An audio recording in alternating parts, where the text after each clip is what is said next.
Sửa đây mà phone ngày nay đồ Insta này mà phone á anh ấy sửa trả hai lần nằm na đây phone này mưa riêng kia này mưa tới cứ xóm này bà mọt về đồ đặt mày nên mà phone mình xài với mình có phần lần thế mà phone vừa còn phone vừa là nắng sửa đỏ đồของឯងហើយនេះខ្ញុំចាប់ផ្ដើមដោះវាចេញសិនឥ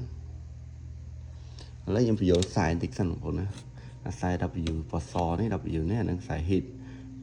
Y នេះគឺខ្សែមិនសិនជា G នេះខ្សែកង្ហាលអានេះខ្សែភ្លើងចូលអញ្ចឹងយើងបញ្ជាភ្លើងចូលនោះបើយើងចង់ហៅ heat ជាភ្លើងនឹងចូលមកចូលមកខាងនេះ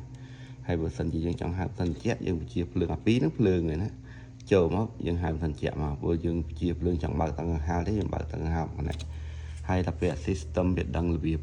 ហៅដល់ពេលវាហៅមកឥឡូវយើងចង់បានកង្ហាលវាមកកង្ហាលចង់បាន hit មក hit ចង់បានសិនជាមកសិនជាខ្ញុំចាប់ដោះវាចេញហើយនេះចាស់ហ្នឹងវាមានប្រើថ្មបងខ្សែវាមានតែប្រហែលទេអាហ្នឹងវាប៉ុន្តែវាចាស់ហើយចាស់គេចង់បានថ្មីអត់ខូចអីទេមិនចាស់គេចង់បានថ្មីអញ្ចឹងនេះខ្ញុំដាក់ថ្មីឲ្យពេលបងប្អូនដោះបងប្អូនត្រូវប្រយ័ត្នប្រយែងអាហ្នឹងព្រោះវាមានភ្លើងក្រហមភ្លើងបងប្អូនជាប្រយ័ត្នទៅបើសិនជាអត់ទេបងប្អូនឡើងទៅបិទភ្លើងនៅលើកុំឲ្យការពារខ្លាចខូច transformer អញ្ចឹងអានេះខ្សែវាដកចេញហ្នឹងខ្ញុំដាក់ចូលវិញទៅមូលវាជាប់ជាងសិនដើម្បីស្រួលដាក់ចូលហើយចាំយើងរុញខ្សែតាមកូដវាទៅអានេះខ្ញុំមើលកូដចាស់ហើយនិងកូដថ្មីយើងដាក់ដូចគ្នាបងប្អូនជួនកុំឲ្យមើលតាមពណ៌ជួនកាលពណ៌ខ្លះគេតទៅអត់ដូច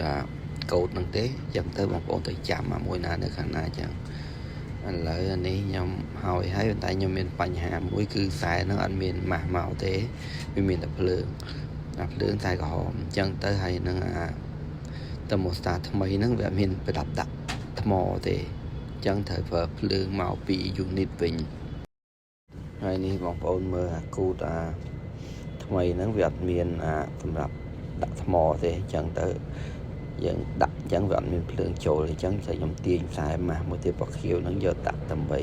ឲ្យមានភ្លើងចូលយើងមិនបាច់ប្រើថ្មក៏បានដែរបើតើមកសាខ្លះប្រើស្មោណាយើងមិនបាច់ប្រើអស់ខ្សែហ្នឹងឡើងទេទុកខ្សែហ្នឹងក្រោយទៅ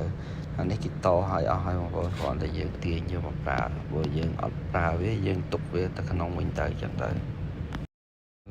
ឡើយនេះខ្ញុំតឲ្យហើយអញ្ចឹងខ្ញុំត្រូវបិទស្ទះហ្នឹងដើម្បីដាក់តែមកស្តាចូលស្ទះក្រោមនោះវាយើងអត់បិទក៏ដាក់ចូលដែរហ្នឹងខ្ញុំបិទវាដាក់តែមកស្តាថ្មីជាមួយភ្លើងវាលូតចេញព្រោះអានោះវាអត់មានថ្មវាត្រូវប្រើភ្លើងចេញពី unit មកខាងលើមក